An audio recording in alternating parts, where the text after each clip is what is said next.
UERJ Entrevista. Temas atuais comentados por professores e pesquisadores. Um espaço para reflexão sobre o nosso dia a dia. A pandemia de Covid-19 evidenciou muitas diferenças na nossa sociedade. Uma das mais significativas diz respeito ao trabalho. Para nos ajudar a refletir sobre esse assunto, convidamos Adalberto Cardoso, professor e pesquisador do Instituto de Estudos Sociais e Políticos da UERJ e coordenador do Núcleo de Pesquisas e Estudos do Trabalho. Adalberto é doutor e mestre em Sociologia pela Universidade de São Paulo, onde também se graduou em Ciências Sociais. Autor de diversas obras, neste ano lançou mais 2 livros, À Beira do Abismo, uma sociologia política do bolsonarismo, e Classes Médias e Política no Brasil, 1922-2016. Eu sou Eneida Leão e este é o UERJ Entrevista. Professor Adalberto Cardoso, obrigada por aceitar nosso convite para essa gravação remota.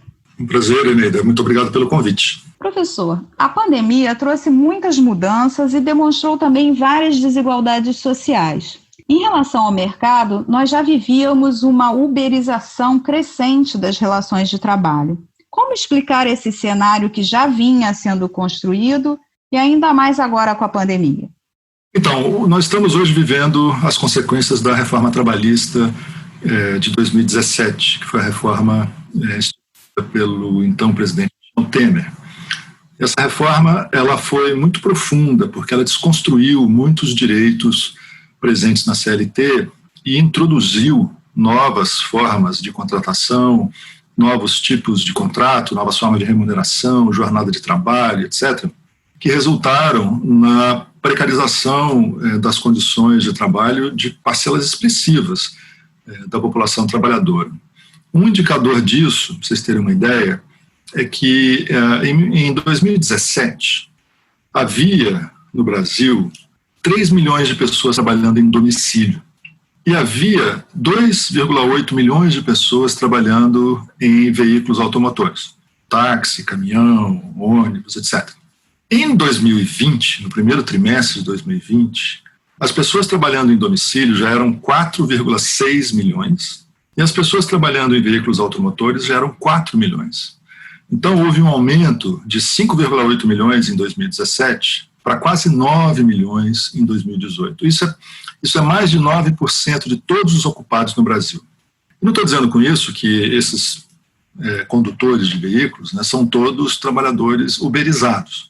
Mas deve-se atribuir à uberização da economia, né, que inclui os entregadores, né, em motocicleta, em bicicleta, etc., os trabalhadores em plataforma, né, para dizer o nome apropriado disso. Agora a gente tem até o shopper. Exatamente. São trabalhadores que operam a partir de plataformas que são intermediadoras entre consumidores e prestadores de serviços, não é isso? Então essas pessoas não têm um patrão, né? A Justiça do Trabalho no Brasil tem se recusado a reconhecer a relação de uberização, por exemplo, como uma relação de trabalho, né? Isso varia um pouco a algumas instâncias da justiça, alguns locais, alguns juízes, né, que reconhecem, mas isso, até chegar ao Supremo Tribunal Federal para ter uma decisão de se, afinal de contas, essas relações são relações de trabalho ou não, isso vai demorar um tempo, né, mas muitas decisões estão sendo tomadas, inclusive na segunda instância da Justiça do Trabalho, não reconhecendo o vínculo dessas pessoas com as plataformas como um vínculo de emprego, e sim como uma relação de prestação de serviços, um contrato entre uma pessoa e uma outra empresa, né? Isso foi permitido, em parte, pela reforma trabalhista de 2017, né, que permitiu a terceirização de todas as atividades de uma empresa. Antes, a justiça entendia, havia uma jurisprudência que entendia que a terceirização só valia para atividades meio, não para atividades fim. Com a reforma trabalhista, qualquer atividade da empresa pode ser terceirizada, né? Então, por exemplo, isso tornou legal, né, para uma padaria terceirizar a entrega dos seus pães, que antes era um custo que a padaria assumia, né? contratava um bicicleteiro, um motoqueiro, ou o que seja, para levar os pães para a sua clientela. Assumir, né? Entre aspas, né? Porque isso sempre teve embutido no custo do produto, né? Claro, não há dúvida nenhuma, mas as padarias terceirizaram esse serviço e o pão não diminuiu de preço. Não, nem um pouco. Pois é, então isso estava embutido no preço, esse custo saiu das padarias e vale para os restaurantes, vale para todas as atividades que exigem esse tipo de delivery, né, de entrega em domicílio, mas os preços não caíram, né? Então, isso aumentou, obviamente, a margem de lucro desse tipo de atividade, não é? Ou seja, a margem de lucro das empresas aumentou e os direitos dos trabalhadores foram severamente comprometidos, tá certo? Porque esses trabalhadores de plataforma, como não se reconhece como um vínculo de emprego, eles não têm direito nenhum. Eles não têm jornada padrão de trabalho, eles têm que trabalhar o máximo que eles puderem trabalhar. A relação com os proprietários das plataformas é muito conflitiva, as pessoas são canceladas por razões que às vezes elas não entendem, né? Então há muita arbitrariedade por parte dos proprietários das plataformas, né, para punições absurdas, do tipo a pessoa fica 2, 3 dias sem ter nenhum trabalho e essas pessoas dependem, né, do trabalho cotidiano para ter a sua renda, e a renda é diária, certo? E são raros os trabalhadores desse tipo de atividade que conseguem fazer o salário mínimo. Então, são pessoas que trabalham 12, às vezes 16 horas por dia para ganhar menos de um salário mínimo por mês, tá certo? Esse é o tipo de atividade que foi permitido pela reforma trabalhista de 2017, né? Na verdade, o presidente Temer tinha feito um experimento já em 2016, introduzindo na legislação a possibilidade de que um cabeleireiro, por exemplo, fizesse um contrato com o dono do salão como um contrato de prestação de serviços. Ou seja, o cabeleireiro, né, que antes era um empregado, passou a ser um parceiro do dono do salão. E a relação de emprego, subordinação, né, e todas as categorias que identificam a relação como relação de emprego, continuidade, né, subordinação, hierarquia, tudo isso que tem num salão de beleza, desapareceu com essa legislação. Então, isso foi um teste que o Temer fez em 2016, isso passou no Congresso, e aí isso abriu a porta para a reforma de 2017. A reforma ela entrou em vigor no ano passado, não foi isso? Não, a reforma ela foi votada em agosto de 2017 para entrar em vigor em novembro de 2017. Então, ela já está em vigor desde novembro de 2017. O que está acontecendo é que o novo governo, Bolsonaro, está editando medidas provisórias, né, bastante duras, que estão incidindo, que estão aprofundando aspectos precarizadores da reforma trabalhista. Algumas não estão tendo efeito. Por exemplo, a medida provisória da carteira verde e amarela, né, o Congresso nem chegou a apreciá-la, mas ela teve vigência por 120 dias. Né? Então, por 120 dias, ela produz um estrago monumental, tá certo? E era uma carteira o quê? Que permitia que trabalhadores de primeiro emprego fossem contratados com direitos quase nenhum, né? Com uma proporção de recolhimento do FGTS muito baixa, a multa do FGTS muito baixa, né? Então, a forma de remuneração, né, podendo ser também muito mais flexível. A reforma trabalhista de 2017 introduziu a ideia do trabalho intermitente, isso é, o trabalhador fica à disposição da empresa, né, mas só vai receber se trabalhar e pelas horas que trabalhar, e vai contribuir para a Previdência Social e para o FGTS e para as outras coisas só em cima dessas horas trabalhadas, né. Esse contrato, ele é o contrato que tem o saldo mais positivo, que mais cresce no mercado formal de trabalho no Brasil, segundo dados da RAIS.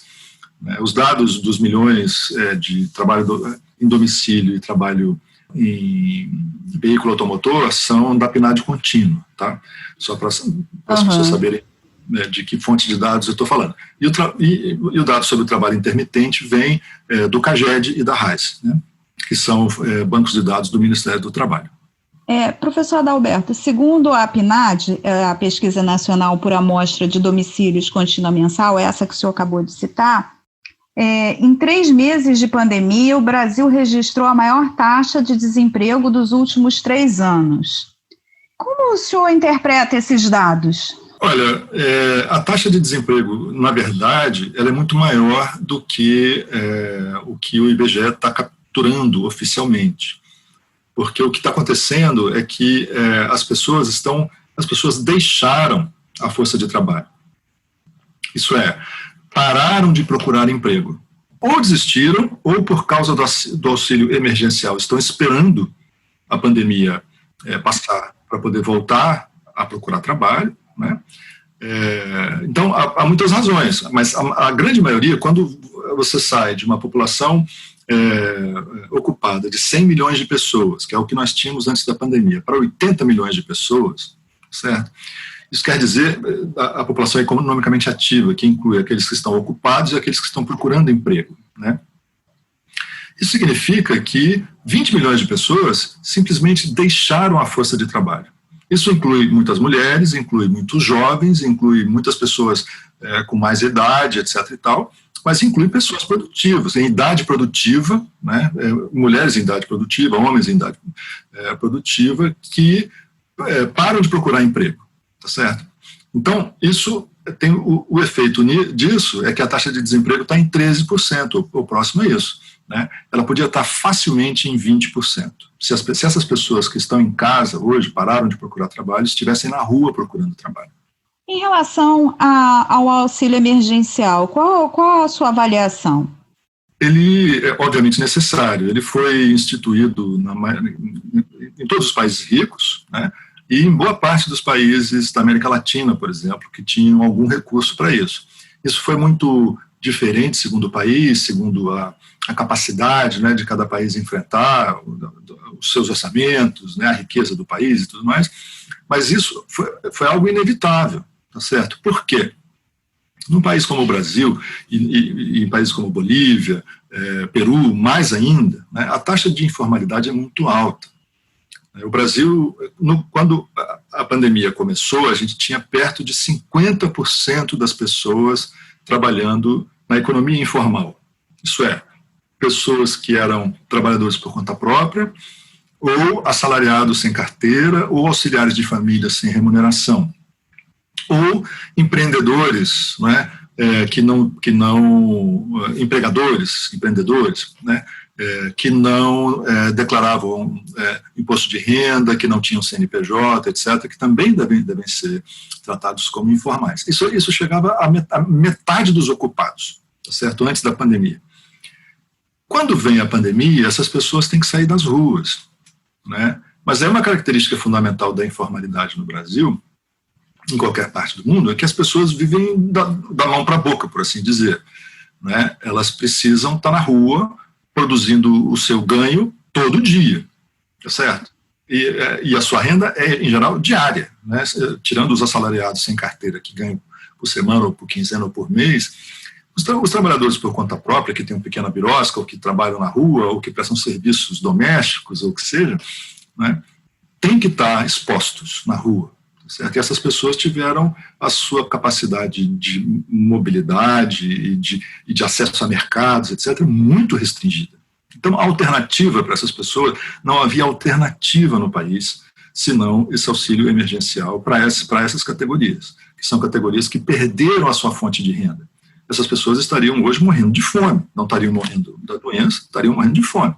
Uma das razões de por que a pandemia afeta muito mais intensamente os mais pobres, os negros, né, ou os não brancos, depende da nomenclatura que se utilize, né, decorre disso, do fato de que é maior a incidência de informalidade entre os mais pobres, os negros, né, moradores de periferias, de favelas, etc. Então, a pandemia incide muito mais nessas pessoas. Para você ter uma ideia, segundo dados da pesquisa de controle de vírus do Ministério da Saúde, que é a melhor pesquisa que tem no Brasil, que trata das internações por síndrome respiratória aguda, né, qualquer tipo de problema respiratório sério, os hospitais têm que informar o Ministério. Essa é uma estatística que tem, ela é boa no longo prazo, né? Ela mostra que a morte, a taxa de mortalidade de pessoas sem nenhuma escolaridade, analfabetos, é de 54% das pessoas internadas nos hospitais com doença respiratória. Enquanto a taxa entre pessoas com ensino superior completo ou mais é de 7%. A diferença é deste tamanho, de 54% entre os analfabetos para 7% entre o pessoal de nível superior. Nós sabemos que a escolaridade está diretamente associada à classe social das pessoas, né? Os analfabetos, em geral, são os mais pobres, né? Estão nas classes sociais mais baixas, e as pessoas com ensino superior estão nas classes médias ou altas, certo? Então, isso dá uma ideia da desigualdade do impacto da doença no Brasil, certo? Que atinge muito mais intensamente em termos de morte, em termos de incidência. Atinge muito mais intensamente os mais pobres, tá certo? E os negros. Né? Professor, quais são as expectativas para a retomada da economia e do emprego? É possível a gente traçar um prognóstico ainda com a pandemia em curso? Eu estou muito preocupado com essa questão porque o governo foi ineficiente, na verdade foi incompetente no salvamento das pequenas e médias empresas. Em lugar, por exemplo, de destinar o recurso, o empréstimo para essas empresas conseguirem atravessar a pandemia, né, por meio de bancos públicos, destinou os recursos para os bancos privados emprestarem para essas empresas. Né? E os bancos privados simplesmente botaram os juros muito altos e as empresas estão quebrando a centenas de milhares. Nós estamos hoje com 800 mil empresas que fecharam as portas durante a pandemia. Pequenas e médias empresas. Essas pequenas e médias empresas, elas geram 60% do emprego no Brasil. Essas empresas acabaram. Então, na retomada, boa parte das pessoas que tinham os seus empregos nessas pequenas e médias empresas não terão onde trabalhar. Então, a taxa de desemprego, que hoje está em 13%, controlada porque as pessoas saíram da força de trabalho, quando acabar o auxílio emergencial, ou ele foi reduzido de 600 para 300, essas pessoas vão voltar ao mercado de trabalho e não vão encontrar emprego. Então, nós teremos um problema social seríssimo. Isso não tem como não acontecer, porque a economia está sendo destruída. A parte da economia que gera mais empregos no Brasil está sendo destruída porque o governo escolheu salvar as grandes empresas. Os grandes bancos, as grandes indústrias, os grandes produtores agrícolas, né, que não geram tantos empregos assim. Geram riqueza para o Brasil, né, de um outro jeito. Mas não geram emprego, que é a riqueza social mais importante, né, que salva a vida das pessoas, que dá conforto para as pessoas, que gera renda para as pessoas. O emprego é o mais importante. Mas o governo escolheu salvar os ricos. Né? Uma escolha perversa, né? Uma escolha perversa, como tudo no Brasil, né? Os governos têm escolhido salvar os ricos em qualquer situação de crise ou de choque externo ou quando temos problemas sociais mais importantes, né? Os governos, sobretudo os governos conservadores, se você pegar do Temer para cá, né? A escolha sempre foi salvar os ricos, principalmente os bancos. E então nós teremos um problema social muito sério na retomada. Primeiro que a retomada vai ser muito lenta, porque a economia vai demorar muito a começar a se mexer, porque não teremos pequenas e médias empresas para gerar demandas para as grandes empresas, né? E não teremos empregos para as pessoas, e logo não teremos renda para essas pessoas para ativar o consumo e, com isso, alavancar a economia. Nós teremos, eu prevejo, alguns anos de crescimento muito baixo, próximo de zero, e, se não, uma depressão bastante longa em função desse problema sério que foi a destruição das pequenas e médias empresas. Professor Adalberto Cardoso, muito obrigada pela sua participação no nosso programa. Eu que agradeço o convite de novo. Boa sorte para todos nós. No UERJ Entrevista de hoje, conversamos com o professor Adalberto Cardoso sobre trabalho em tempos de pandemia. Acompanhe a Rádio UERJ em www.cte.erj.br/Rádio UERJ e siga-nos no Facebook, no YouTube e nas principais plataformas de podcast. UERJ Entrevista. Produção Rádio UERJ. Realização Centro de Tecnologia Educacional, CTE.